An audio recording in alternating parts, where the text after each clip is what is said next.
Come on, one more time for Anisha, everybody. Let's hear it. All the comments you saw here tonight, the improv, everything was excellent. Thank you guys so much. I'm very excited to be here. I am the reason this isn't just called the Indian Show. I am the reason that they actually had the audacity to call it the International Show. This is it. I get one. I'm excited to be here, guys. Everybody's drinking up. Thank you. Enjoy yourselves. Have a great fucking time. I don't drink alcohol myself, which is always kind of a weird thing to admit to a group of people, because nobody likes that. People love when you quit drinking, they go nuts for that. If I got up here and I was like, hey man, sober 10 years, everyone's like, woo! What on, you're the man! I get up here and I'm like, hey, I never drink. Everyone's like, pussy, I don't understand you. It's weird, why don't you drink and then quit so I can respect you? I don't understand. I get it, man, I get it. My mom was an alcoholic, that's always my little get out of jail free pass, you know? People are like, yeah, okay, man, stay away from this stuff, it's not for you. And she tried hard too. She went through the 12 steps to stop drinking. Apparently not one of those steps is stop drinking. Did you guys know that? Let me throw that one in there. Maybe in the first half, like the number 2 or 3 slot, just to get the ball rolling, I don't know. Because she was doing them all. She was making amends, and she was giving herself over to a higher power, and let me tell you, that shit's easy to do when you got a couple beers in you, for sure. That definitely smooths out the process a little bit. I do. I don't drink. I don't do any drugs. For example, when I make brownies, I kind of just make brownies. I don't... Might throw an extra egg in there if I'm feeling nutty, but I love them. I get crazy for them. I get excited about regular brownies the way most of my friends get excited about hot brownies. I got invited to a party a couple weeks ago. My buddy was like, yo, bro, tonight Michael's bringing brownies. And me, I was like, what? I didn't know it was going to be like that kind of party. I got cookies. Should I bring my cookies? Cookies? It's like, you're damn right I do. My other buddy jumped in and was like, should I bring my bomb? It's a little slightly off topic, but yeah, sure, man, it's a party. I don't want to judge you. We are trying to have a conversation about desserts, though, if you don't mind.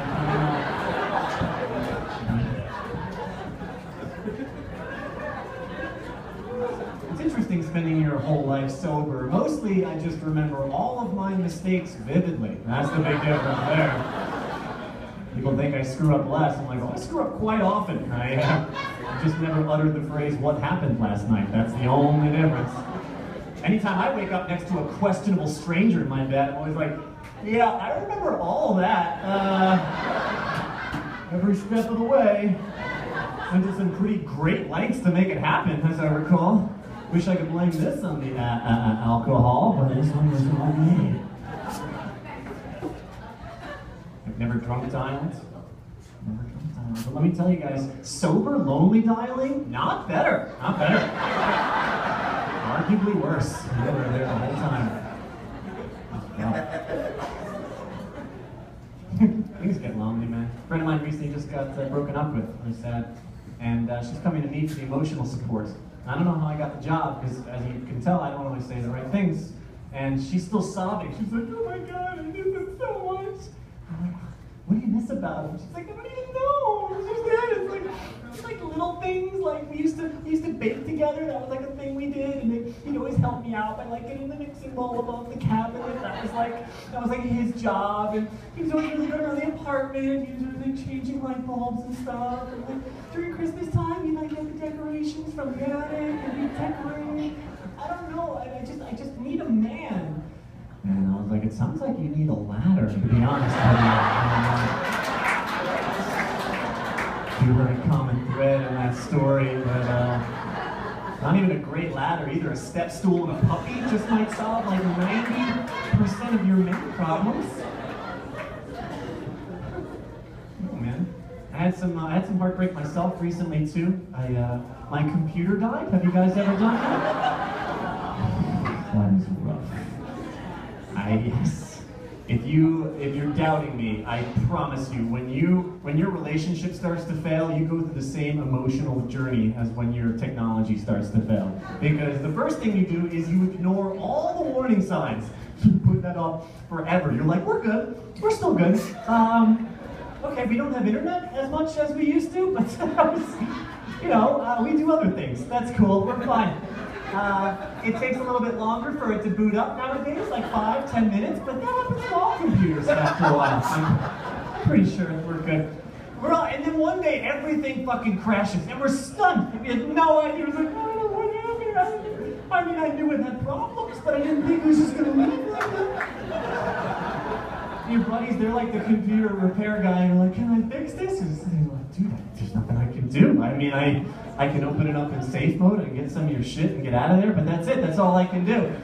And safe mode is depressing. It's like all your programs are there. You can see them, but you can't access them. Like physically, they're present, but emotionally, they're distant. This metaphor goes on forever, by the way. I could do this for 7 hours straight. I will just jump straight to the end here for your sake. Eventually, you buy a new computer. Right? You buy a new computer. But then you just download the same shit that broke the old computer because it was you! All along, wasn't it, you selfish piece of shit? It was always you! Work on yourself, goddammit. I don't know who you are, man. When I was younger, I knew I wanted to be a comic, which is weird. I knew I wanted to be a comic really young. I was 15 years old. My earth science teacher, he had us write letters to ourselves in the future. I don't know if you've ever done like a time capsule thing like this before. It's really kind of cool. He said, write a letter, send them to me. I'm going to mail them back to you in 10 years. Now, I'm 29 years old, guys, so 4 years ago, no joke, I got a letter from me. Now, if you ever want to feel like a piece of shit, and I'm serious, you read the letter from the 15-year-old version of yourself. I thought I could do anything under the sun. I had a lot of high hopes for this guy. And I'm sure I thought I was being motivational, but I wasn't. I was just being a dick, the whole thing. I was just like, dear me, you're probably a millionaire by now. If you're not, you're lazy. What's wrong with you? Get on with it. You have a TV show and a yacht and a mansion. Reading this thing, I'm like crying. I wanted to write back. That's what I really wanted to do. I just wanted to be like, you have no idea what it takes. You're lazy and stupid is what you are. It's your decision to let, this should be an apology note is what this should be. So mad. So mad. But it was like cathartic, it was good. I needed it at that point in my life. So good, in fact, this is true. As soon as I was done reading, I took another sheet of paper and I wrote another letter to my 35-year-old self.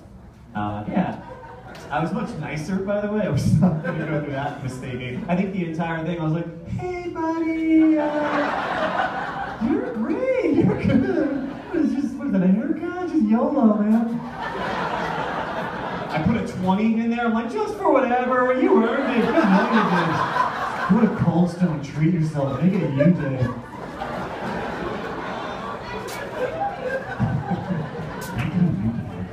And I'm going to keep the tradition alive, too, guys. I feel like with each passing decade, though, I think it's just going to slowly turn into an anti-suicide note. Just like, don't do it, buddy. I know what you're thinking. It's important to know who you are. It's important to learn that over time. And really, you can only get information from other people. You can say compliments, and that's who you are, essentially. I listen to people. I've gotten compliments. Most of the time, people say I'm nice, funny, even gotten attractive from time to time. But I've never felt like I've oozed sexuality. That's never been like my thing, like, for example, if you had a wife, your wife would not have an affair with me. Just don't think. I don't think she's gonna risk it all for one night of passion with this guy. Now, she might have an emotional affair with me. I'm totally that guy. Like, you're not gonna catch us in bed together, but you will catch us at a Starbucks, like sharing a latte, talking about our dreams. That's totally my thing. I'm not gonna ruin your marriage, but I am gonna make you have a long conversation over the weekend about where the spark went. That's totally more my thing. Your wife is not going to leave you for me, but she is going to go back to school because I told her to believe in herself. That's true. And then she's gonna fuck her professor, so you gotta watch out for that. Speaking of women, man, liberate yourself, man. A lot of women are breastfeeding in public nowadays, which I'm totally for. Rock on, ladies. Free the nipple. I'm all for it. I really am. Some people are not for it. And it's not just men. It's not just men being oppressive men. It's like men and women who put those away. It's disgusting. And I try to figure this out. I think I cracked the nut. I do. It's all jealousy. Everything. It all stems from jealousy. I think the women, they look at that and they go, oh, I want a baby. And I feel like the men look at that and they go, oh, I want that titty. That's not fair. Why? I'm not baby get that baby. I don't understand. Fucking baby, what did he ever do? And men, please, we gotta be cooler than this. Men, seriously, just be cool. Let them do it in public. Don't be weird. And when they do it in public, here's the thing. You can't look. That's also weird. They don't like that. You gotta let them do it, and you can't look. It's a trap. It's a movie trap, is what it is. It's a goddamn movie trap. And you guys are great, man. That is my time.